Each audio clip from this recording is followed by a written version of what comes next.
Virgo, para to sa'yo. Ngayon ay May 23, 2025. Virgo, para to sa'yo. Tingnan natin ang inyong reading today at para to sa lahat ng Virgo. Virgo, know you are love. Okay. Siguro iniisip mo sa sarili mo na ikaw ay hindi mabuting tao o mabuting nilalang. Okay, so alam mo sa sarili mo na ikaw ay mabuting person. So wag kang mag-alala. Okay. Kung ano yung mga gusto mong mangyari sa buhay at gusto mong patunayan sa lahat is rule. Okay, katulad ng isang leon. Ikaw dan ay nadidiling sa Libra or may mga tawag din sa'yo na Libra or Leo. Okay, Virgo, tingnan natin ang iyong maaring sitwasyon. Ano ba talaga ang nangyayari sa'yo? Bakit iniisip mo ang ganitong bagay? Alam mo na ngayon ikaw ay mapagmahal na person at kaibig-ibig. Okay. Maring ikaw ay dumaranas ng ang ilan sa inyo ay nakakaramdam ng kasikipan ng mundo. Okay. Ilan sa inyo. At I want to start again, over and over again. But bakit? Dumarating yung time na palagi akong nilalapitan ng hindi magaganda o hindi mabubuting tao sa paligid. Alam kong mabait ako, pero bakit dumarating yung time na ako ay parang lapitin ng mga taong mga bad energy ba, guys? Okay? So, tingnan natin. Virgo, ikaw ay mapagbigay. Masaya ka kapag ikaw ay nagbibigay sa tao. Dahil nga ikaw ay fulfilled. Nine of Cups is here. Ikaw ay may pera. Kumbaga, ilan sa inyo ay tinatamasa naman ang okay sa buhay. Kumbaga, nakakakain ng masigit pa sa 3 beses isang araw. At nabibili ang mga gusto sa buhay. Masaya. At nagbibigay ka din ng tulong o kahit tips sa ibang tao o pera sa ibang tao o pagkain sa ibang tao. Masaya ka sa iyong buhay. Mabilis kang lapitan. Madali kang maawa sa mga nangangailangan ng food. Okay? Nagbibigay ka ng tip o ng mga pagkain sa lansangan, ilan sa inyo. At masaya ka sa ginagawa mo. Queen of Cups is here. Ito man ay yung kapatid na babae, nakakatanda or mother mo is meron kang naaalala something sa iyong pinagmulan o naaalala mo ang iyong mother. Dumaranas ka ng paghihirap sa kalooban. Something malungkot ka, Virgo. At hinahanap ang sarili. Maraming question. Like I said, kayo ay nahihirapan ang kalooban. Masaya ako. Nagagawa ko ang lahat. Nakukuha ko ang gusto ko. Masaya yung, kumbaga, ang daming dumarating na magaganda sa akin. Fulfilled na ako. Pero may hinahanap ako. Andito yung energy. The Hermit is here. Something na last day na nabasa ko to, last week yata, is wake up call. Spiritual awakening is here. Na naghahanap ka ng maraming kasagutan sa iyong tanong. Sino ba talaga ako at ano ang aking purpose sa buhay? Nakukuha ko ang gusto ko, masaya ako, but parang may kulang. Bakit ako malungkot? Tingnan natin, Virgo.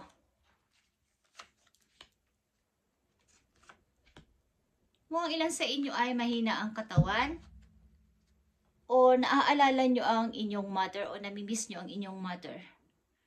Ang mga memories, ang mga good memories na pinagsamahan ninyo, bonding ng inyong family o ng inyong mother. At maaring ilan sa inyo ay broken family. Virgo, tingnan natin. Okay guys, 10 of Swords is here. Maraming nagtaksil o marami ring kasala sa'yo, o maaaring marami kang pinagsisisihan sa iyong mga nagawang mali sa buhay at meron kang ginagawang sakripisyo sa kasalukuyan. The moon is here, guys. Maraming gustong umabala sa iyo sa paligid, night and day. Kaya ang nangyayari, nawawalan ka ng energy at gusto mo na lang magtago.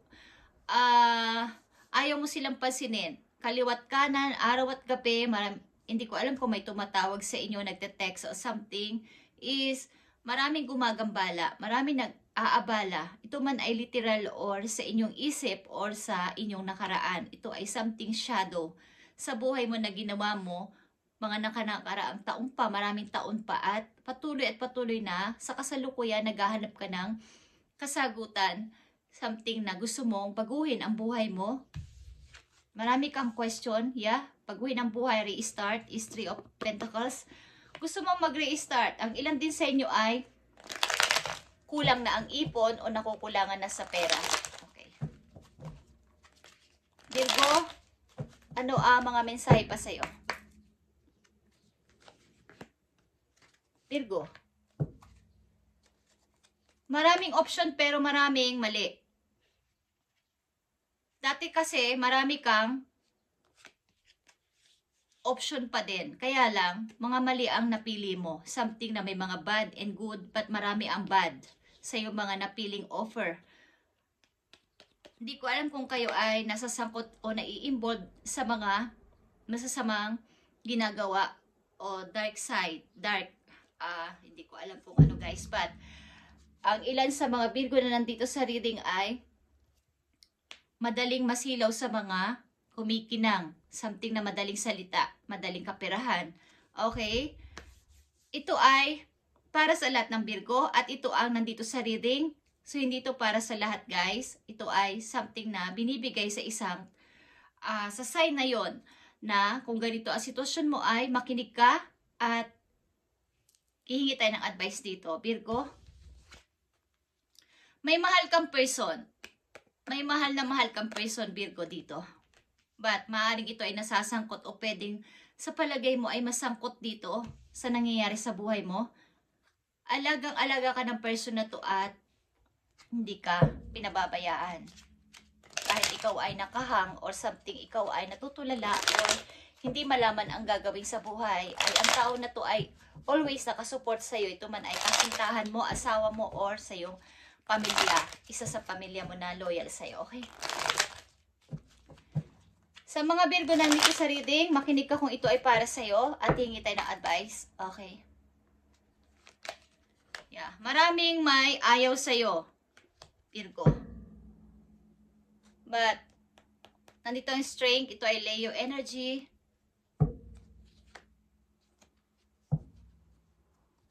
Kailangan mo itong mapagtagumpayan.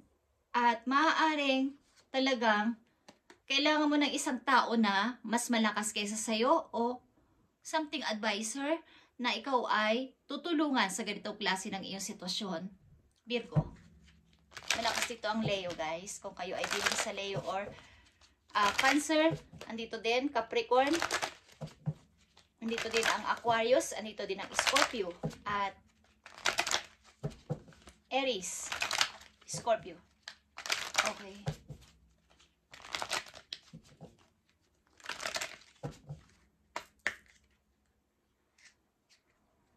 Madali kang hinga ng tulong. Madali kang magbigay. But talagang lapitin ka ng masasamang loob. Ibig sabihin,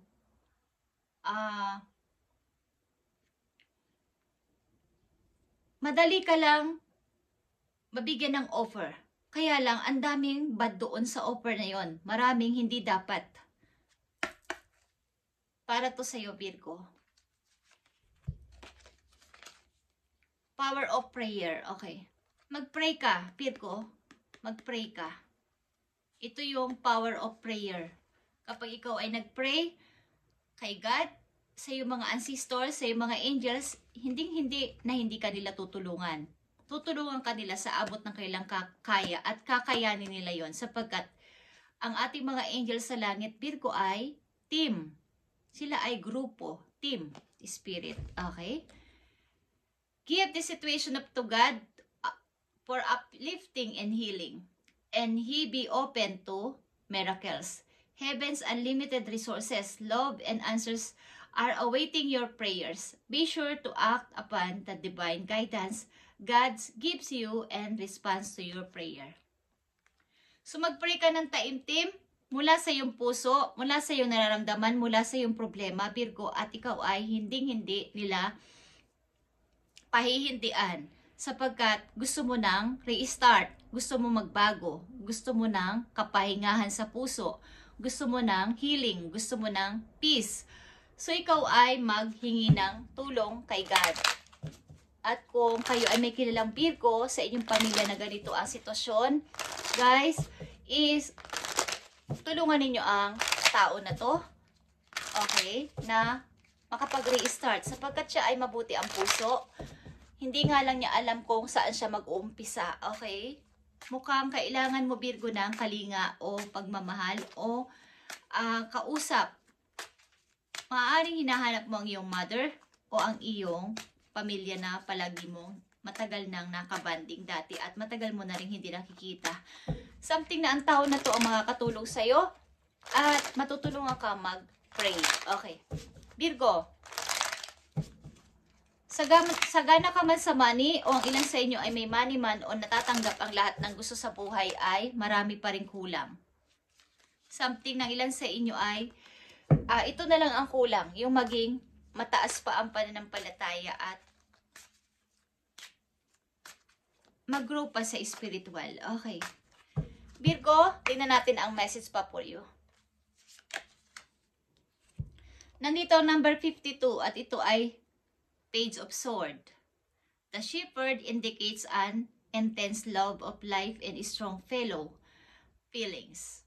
Okay. Tagasunod o tagapag-alaga o tagapagpastol. Nakikita, alam nyo ba yung tagapagpastol ng mga tupa? Okay. Kumbaga, kung ikaw ay malakas yung love mo sa mga ginagawa mo o sa mga tao na to o sa yung gustong mangyari sa buhay, lahat ng bagay ay pwede mong mapasunod. Something. Kung dadagdagan mo pa lalo ng love sa yung puso. Kumbaga, good intention, pure intention, is lahat ng bagay ay mangyayari para sa iyo, Virgo. Kaya ang una mong message ay know you are loved. So, huwag ka magduda sa iyong sarili. Ano man ang nangyayari sa iyo sa ngayon, kung ikaw ay naguguluhan, ay ikaw ay lovable person at huwag mo tong pagdudahan. Something na ang mundo lang talaga ay makasalanan, guys. At kung ikaw ay isa sa mga kinukalling sa heaven na ikaw ay kulang na lang ang spiritual para sa iyo sapagkat ikaw ay matulungin na person at mapagbigay naman sa lahat, ay gawin mo ito kung gusto mo lang, Virgo. Okay? Power of prayer is mahalaga sa panahon ngayon sa iyo o sa iyong kasalukuyang sitwasyon. Mukhang ikaw ay may calling galing sa heaven, na ikaw ay may purpose pa sa buhay na ipagpatuloy mo ang kabutihang loob at lumayo sa mga energy na to sa paligid mo na ikaw ay inoopera na mga masasama at mga hindi magagandang trabaho. Hindi ko alam kung trabaho o something na mga part-time or mga ginagawa na hindi maganda o labag sa batas, labag din sa kalooban ni Lord. Okay. Tingnan natin, Virgo. Mga message pa for you. Nandito ang family room. Okay, naaalala mo talaga ang iyong family, maaring sa sala, sa living, o something sa kusina, or what is, nandun ang magagandang memories o mga pinagbandingan ninyo ng inyong family at gusto mo tong balikan. 21 is restart. Gusto mong mabalikan ito at gusto mo ulit i-namnamin ang lugar na yon, makita ulit ang lugar na yon na inyong pinagbandingan, lagi kayo nag-uusap doon, sabay-sabay na kumakain, sabay-sabay na nanonood ng TV, at nag-uusap-usap. Sa madaling salita, namimiss mo ang iyong kabataan, Virgo, na kasama mo ang iyong mga pamilya na masaya dati. At hindi ko alam kung kayo ay bukod na ngayon sa family at solo sa buhay at masikap sa buhay, matagumpay sa negosyo, matagumpay sa lahat ng bagay. But may mga ganito kang issue ngayon sa iyong sarili. Okay. Courthouse is here. Okay. Hindi ko alam kung kayo ay may mga usapin o magiging usap sa court, something na problema sa korte. At ito ay inyong pag-ingatan o isolve agad o resolbahan agad sapagkat maaring maipatawag kay sa korte o something usapin na may kinalaman sa mga abogado o judge. Okay. Just saying. Iwasan nyo na mapalapit sa mga taong masasama ang hangad sa buhay at kayo ay uutusan at gawin ito at gawin yan is kayo ay mapapahamak at magkakaroon ng problema sa magkakaroon ng kaso. Okay. Tingnan natin ang message pa po you, Virgo. Sa mga Virgo na bibigyan ng message today, tingnan natin. Be honest with yourself. Okay, Virgo? Maging honest kahit sa iyong sarili. Huwag mong i-deny. Huwag mong i-deny ang mga mistake mo, mga pagkakamali mo sa buhay at humingi ka ng tawad kung sakasakali. Sa mga tao man yan o sa kay God, sa mga nagawa mo. Okay. Look into your heart and you will know the truth of this situation. It's safe to admit the truth to yourself, for we will support and guide you through any necessary changes. Lean upon us for courage and the strength to take good care of yourself. Focus upon your true desires, and they'll come to you upon angel's wings. Okay. Maging totoo ka lang sa iyong sarili at ipakita mo ang tapang na kaya mo to lagpasan, kaya mo tong pagtagumpayan at ang mga angels mo sa langit ay lilipad agad-agad para ikaw ay suportahan. Virgo, thank you and God bless sa iyo Virgo at sa mga Virgo nandito guys, ito man ay general reading. Pag ako ay nagbabasa ay pinagpipray natin to at binibigyan ng message ang mga zodiac sign o sign na binabasa ko. Kung makikita nyo to at ito ang inyong sitwasyon ay ito ay para sa inyo at itinakda itong mabasa nyo para ito ay malaman nyo at magkaroon kayo ng guide. Okay, thank you and God bless Virgo.